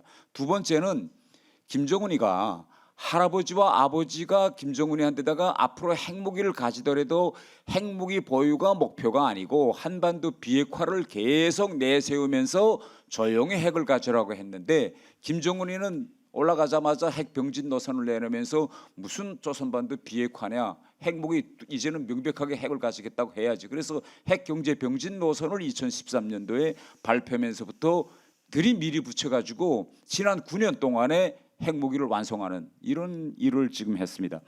세 번째로서는 김정은이가 핵을 완성하면서 북한 주민들한테 뭘 이야기하는가 하면 이제는 북한이 핵을 가졌기 때문에 국제 정치 무대에서 목소리를 낼 수 있는 전략 국가가 됐다. 이런 전략 국가라는 표현을 북한이 쓰기 시작합니다. 그래서 제가 그때 그 표현을 들으면서 아니 핵을 가졌는데 어떻게 국제 정치에 영향을 미치는 전략 국가가 됐다는 거냐 이 고리가 잘 풀리질 않았습니다. 그런데 북한이 우크라이나 전선에 이제 군대를 파견하고 결국은 푸틴이 자기 힘으로 쿠르스크에서 우크라이나군을 내몰지 못하니 김정은한테 찾아가서 김정은의 도움으로 쿠르스크에서 우크라이나군을 내몰았습니다. 예, 내몰고 결국은 이제는 또 여러분 뉴스를 보았지만 북한 공병부대가 지금 도착하고 또 북한 건설대가 도착하고 앞으로 러시아에서 제일 큰 무인기 생산 공정에 이제 북한 노동자들이 한 15,000명에 가서 무인기를 대량 생산해 준다고 하고 그러니까 이 거대한 영토와 군사력을 가진 러시아도 못 해낸 걸 지금 자그마한 북한이 핵을 가지고 지금 해낸다는 겁니다. 근데 우리가 여기서 우리가 간과하지 말아야 될 건 뭔가 하면 핵을 가지기 전에는 북한은 이 휴전선 일대로든가 북한 국내에서 자기 무력을 북한 밖으로 이동시킬 수 있다. 이거 꿈도 못 꿨습니다. 왜? 북한은 항상 언제 한미연합군이 밀고 들어올지 모른다. 그래가지고 휴전선 일대를 군사화 요새화하고 거기다 장사정포를 가득 내다 놓고 이런 북한인데 이번에 우크라이나 전쟁에 지어 우리 휴전선 일대 했던 북한식으로 말하면 낡은 방사포들 70년대에 그것까지 다 우크라이나에 기차를 실어 가서 잘 맞추다는 거 같고 들이쐈다는 거 아닙니까? 이 정도로 핵을 가지니 마음대로 자기의 재래식 무력을 한반도에서 뺐다 였다 저 먼 우크라이나까지 보내는 이런 능력을 이제 소유하게 된 이런 일이 지금 지난 9년 동안에 이제 벌어졌습니다. 그래서 지금 현재 북한이 적대적 두개 국가론을 어떤 과정을 걸쳤는가에 지금 제가 쭉 보면 왜 핵 문제, 핵을 제가 자꾸 이야기하는가 하면 이 북한이 이제 핵을 만들면서 이제 그 완성하기 전까지는 북한은 항상 이렇게 합니다. 이거 핵을 가지게 된 목적은 한반도에서 미국의 핵을 쓰지 못하게, 말하자면 핵 국가인 미국의 핵 사용을 차단하기 위해서 북한도 대형 차원에서 만들었다 이렇게 말하는데, 핵을 완성한 다음에는 말이 바뀝니다. 김정은이가 뭐냐면 핵을 선제적으로 쓰겠다는 겁니다. 핵으로 미국에서 북한이 먼저 맞질 않아도 먼저 자기가 필요하면 쓰겠다 이 말을 반복하다가 2022년 9월 달에 북한이 뜻밖에도 아주 이상한 법을 하나 만듭니다. 핵무력 정책법이라는 걸 만들어요. 핵무력 정책법. 그런데 핵무력 정책법에 핵무기 사용의 5가지 원칙이라는 게 나옵니다. 어떤 조건에서 북한이 핵무력을 쓰겠느냐. 그 핵무력 사용 5가지 조치에 어떤 내용이 나오는가 하면 이겁니다. 비핵 국가들이 핵 국가와 야합하여 북한을 군사적으로 공격할 기미가 보이면 먼저 핵으로 비핵 국가를 때리겠다. 근데 거기서 비핵 국가라는 표현이 나옵니다.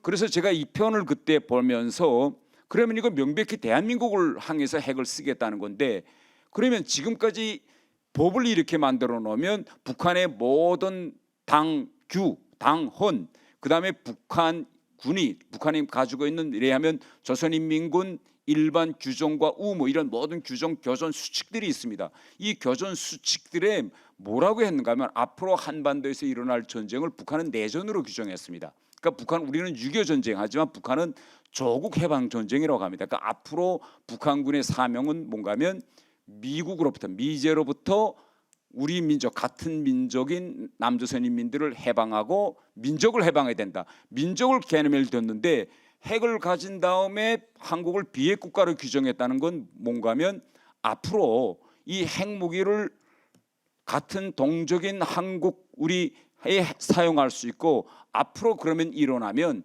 국제 정치학에서 우리가 놓고 보면 핵을 가진 국가가 핵무기를 내전에 사용할 수 있느냐 없느냐. 뭐 내전에서 재래식 무력은 다 썼습니다. 지금까지 뭐 중국 내전에서도 재래식 무력을 썼고 다른 데서는 다 재래식 무력들을 다 썼고 우리 6.25 때도 재래식 전쟁이었거든요.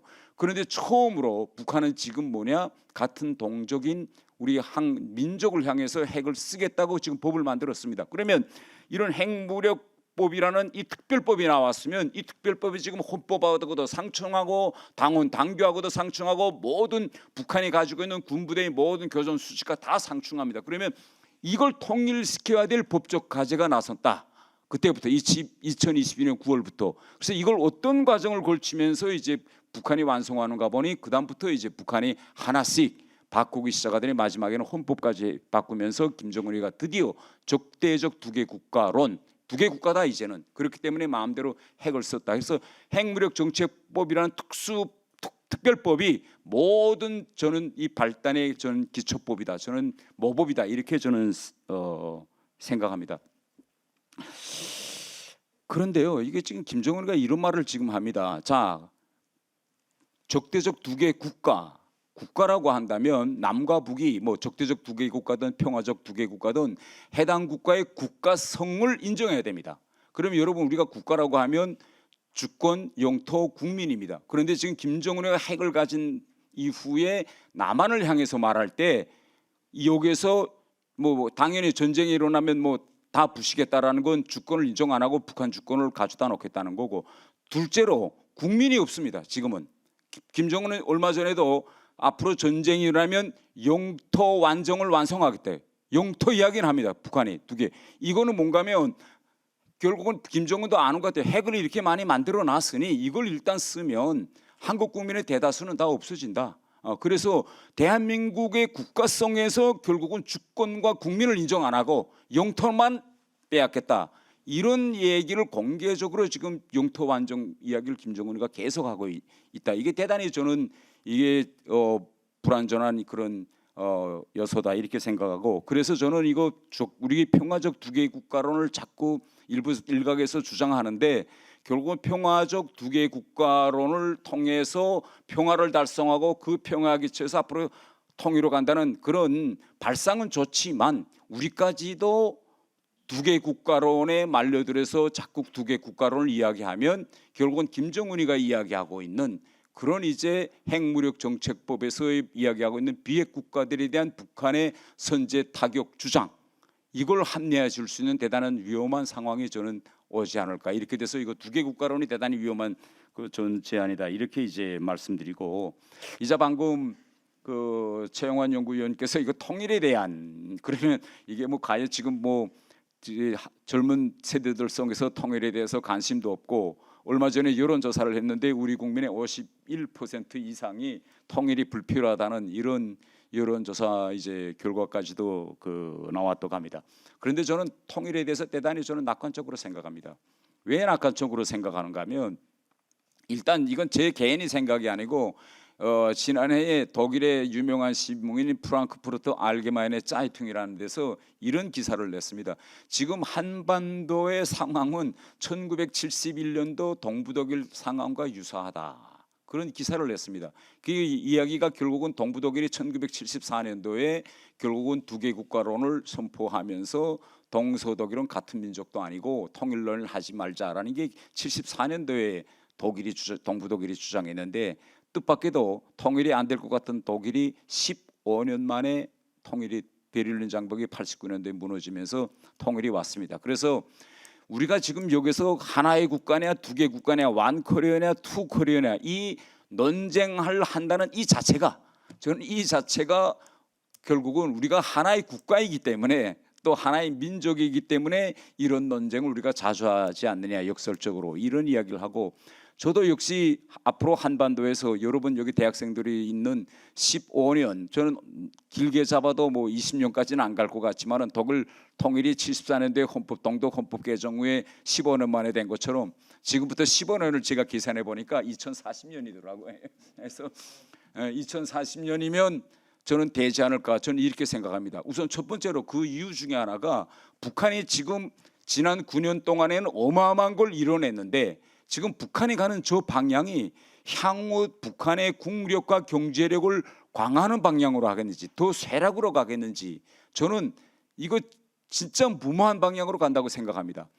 러시아에 군인들을 보내서 지금 청년들이 떼죽음 나서 지금 시체를 계속 러시아 수송기로 지금 가져오고 있거든요. 그런데 그러면 거기서 돈이 지금 들어오겠는데, 이 돈을 가지고 뭐 하다못해 경제를 살린다든지 뭐 첨단 기술을 이걸 하는 게 아니라, 이 돈을 몽땅 다 지금 김정은이가 드론 생산하고 뭐 군사력에 쏟아붓고, 우리도 정말 세계 10위권에 있는 우리도 지금에야 미국하고 핵 추진 잠수함 문제를 이야기하는데, 북한은 벌써 몇 년 전부터 핵 추진 잠수함 지금 틀거리 다 만들어 놓고 지금 핵 잠수함을 만든다는 거 아닙니까? 그러면 이런 북한과 같은 경제력이 취약한 국가에서 저렇게 현대적인 장비, 현대적인 기술을 개발하고 장비를 만들수록, 저는 북한 경제가 마지막에는 가지고 있는 지금 장비 저희 유지하려면 다 때려박아도 저는 힘들지 않을까, 이런 상황이고, 두 번째로서는 앞으로 향후 한반도에서 평화가 보장되려면 남과 북의 이 경제적 차이가 좀 줄어들어야 이게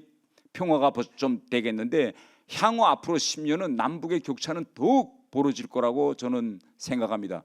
지금 생성형 AI 시대가 열리면서 인간 개인이 할 수 있는 이 능력의 한계가 어디까지일까, 이게 지금 모든 전문가들의 생각입니다. 제가 오늘 이 자리에 오기 전까지 제가 사무실에 앉아서 무슨 짓을 하다가 왔는가 하면, 제가 3층 서기실에 아무런 책을 썼습니다.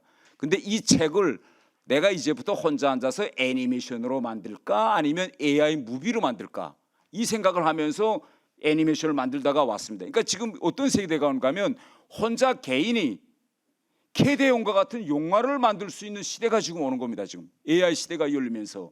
그런데 지금 북한은 인터넷도 없으면서 점점 국가를 더 폐쇄되고 고립되는 국가로 만들고, 반대로 우리는 지금 AI 흐름에 올라타 가지고 매 개인이 가지고 있는 이 능력이 한계가 없이 늘어나고 있는데 이런 상황에서 앞으로 남북 격차는 얼마나 더 벌어질까 하는 게 제 눈에는 딱 지금 보이고 있기 때문에 이렇게 격차가 벌어지면 벌어질수록 결국은 이건 대단히 평화 유지에서 불안한 요소고 그 어느 한 순간에 이러한 격차 때문에 저는 북한 시스템이 예견치 않게 순간에 결국은 붕괴되는 상황이 되지 않을까 이렇게 생각하면서 토론을 마치겠습니다. 예, 아이, 감사합니다. 우리 태 처장님께서 15년이라고 그랬으니까 제가 잘 한번 보고 갈 수는 있을 것 같습니다. 건강 관리를 잘해. 자, 우리 시간이 하여튼 50분까지 원래 돼 있고 10분 휴식 시간인데 제가 휴식 시간을 조금 사용하는 걸로 하고 이수석 우리 교수님께서 조금 짧게 해주시면 자 토론 질문하시거나 토론하실 프로에 있는 우리 학생 여러분 3분 정도까지는 제가 받을 수 있을 것 같습니다. 우리 이 교수님 먼저 토론해 주시죠. 네. 저는 뭐 발제문 간단해요. 발제문은 제가 토론문은 제가 우리 제 수업에 띄워놓을 테니까 여러분 보시면 됩니다. 이겁니다. 분단은 현실이고 통일은 이상입니다. 이상이 없는 현실은 죽은 현실입니다. 그래서 통일을 꿈꾸지 않는 이런 분단, 현실은 미래 세대의 꿈을 박탈하는 행위입니다.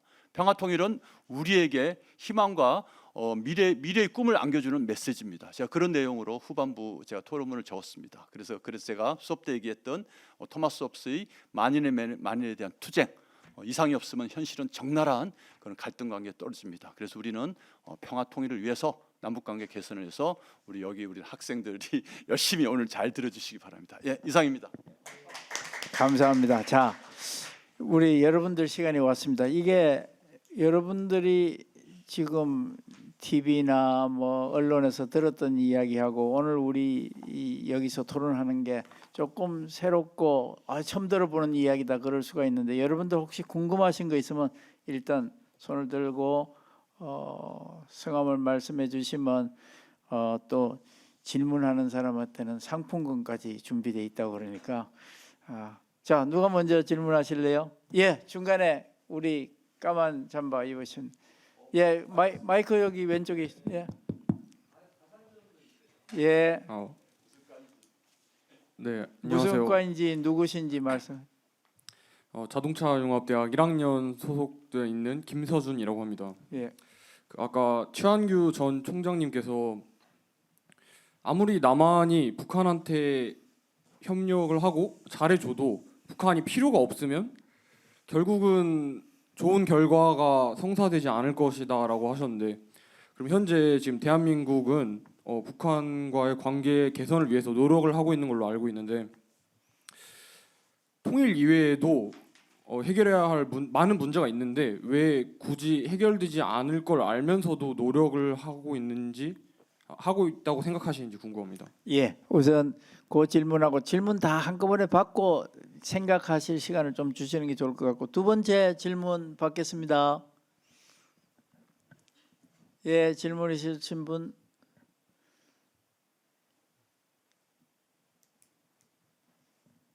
예, 누가? 자, 예, 저 맨 뒤쪽에, 맨 오른쪽 맨 뒤쪽에. 예, 어느 과 누구신지 무슨 말씀하시고? 자동차공학과 김승원입니다. 예, 아까 북한과 통일을 위해서는 이 북한한테 이제 살짝 경제적 지원도 해주면서 이제 어느 정도 그 생활 수준을 비슷하게 한 다음에 이제 좀 통일 논의가 도와줬던 그 사실을 바탕으로 이제 좀 어떻게 통일이 진행돼야 된다 하셨는데 만약 북한이 경제적 자립을 이룬 다음에 이제 그냥 굳이 통일을 해야 할까 하면서 좀 수비적인 그런 태도를 보이면 어떻게 될지 좀 궁금합니다. 예, 좋은 질문이십니다. 예, 자, 세 번째, 그 앞쪽에 여기 마이크 좀 주세요. 요 앞쪽에 카메라 옆에. 예, 예, 무슨 학과 누구신지요? 예, 저는 법학부 정선우라고 합니다. 예. 두 가지 질문 드리려고 합니다. 예, 첫 번째 질문은 이제 정부의 입장이 통일에 관한 입장이 지속적으로 변화하는 거는 물론 이해를 해야 하고 할 수 있다고 생각합니다. 근데 이제 최근에 그런 상황을 보면 정부의 공식 입장이 혹은 그런 정부의 고위 관계자의 입장이 사실상 북한의 입장을 대변하는 것처럼 비춰지는 것처럼 자꾸 보이는데 그 부분에 대해서 공감을 할 수가 없는데 그런 것을 이제 국민들이 받아들일 수 있을지 물론 사실상의 이국가론으로 가고 있다고 저도 개인적으로 생각은 합니다만 그것이 정부의 입장처럼 비춰진다면 결국은 그것이 당장 법적으로만 봐도 헌법에 반하는 것인데 이러한 부분을 어떻게 해결하면서 조화를 맞춰 나갈 수 있을지 그다음에 두 번째는 통일에 관한 질문인데요. 지금 이제 청년들을 보면 그 어떤 것이라도 그 어떤 가치이더라도 본인에게 이익이 되는 측면을 많이 고려하고 있다고 생각을 합니다. 그래서 아까 최용환 부원장님께서 말씀해 주신 것처럼 자신의 이익과 통일에 어떤 관련이 있는지를 좀 알 수 있어야 할 텐데 그것이 좀 부족해서 그것이 좀 앞으로 통일 교육에 반영되었으면 하는 그런 바람이 있는데 어떻게 생각하시는지 앞에 계신 선생님들의 의견이 궁금합니다. 예. 감사합니다. 그 앞에 첫 번째 질문은 진짜 법학과 학생다운 아주 멋있는 질문이었습니다. 예, 자 우선 이제 정리해서 답변하시기 전에 나 요 첫 번째 세션에서 나 이거는 꼭 질문해야 되겠다. 이거 질문 안 하면 나 저녁에 잠 못 잔다. 뭐 그런 분 있으면 손 들어주세요. 없으면 이제 답변으로 가겠습니다. 예, 자 마이크를 우리 최 총장님이 답변 좀 해주세요.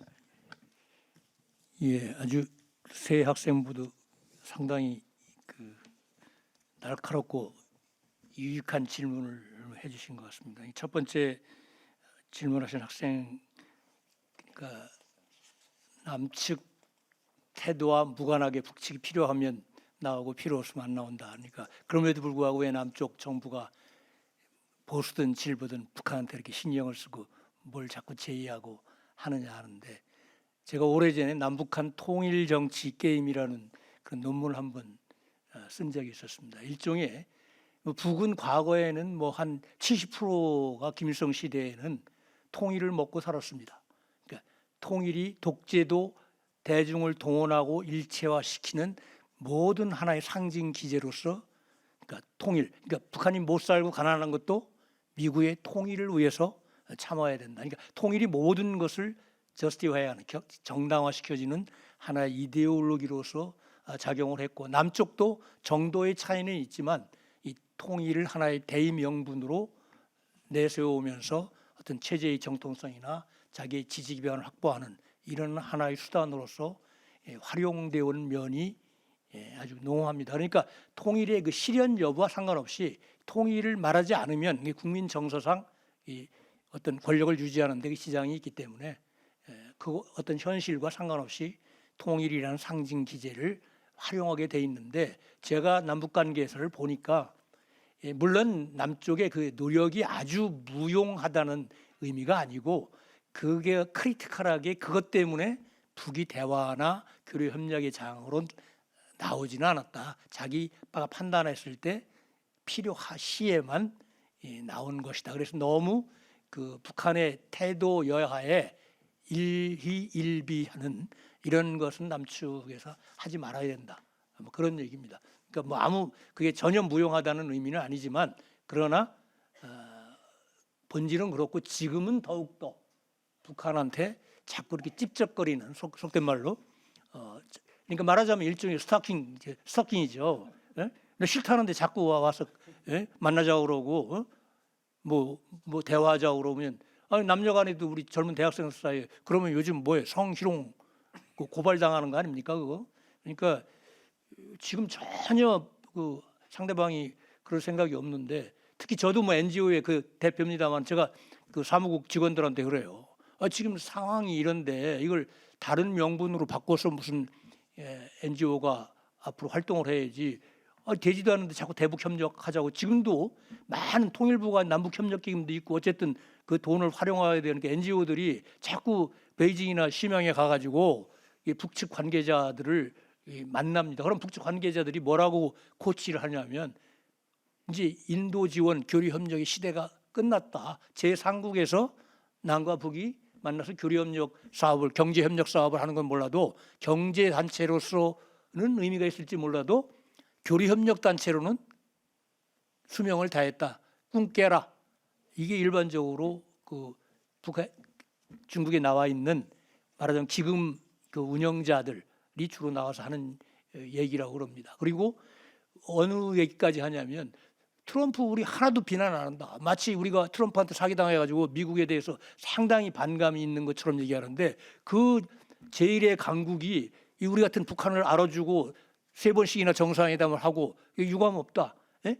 말하자면 남쪽이 그때 잘못해서 그런 거지 무슨 트럼프가 잘못했냐 이런 식으로까지 얘기를 한답니다. 그러니까 남쪽한테는 속았는데 트럼프한테는 속은 게 아니다. 이렇게 노골적으로 그 중국에 나와 있는 그 일꾼들이 그 얘기까지 한다고 그럽니다. 그러니까 더더군다나 지금 상황이 그렇게 엄혹하기 때문에 제 말씀은 좋은 날을 대비해서 뭐 속된 말로 국력을 키우는 게 가장 훌륭한 대북 정책이고 이 연속성 문제는 제가 어느 석상에서 그랬어요. 우리나라 대통령은 오랑우탄 같다.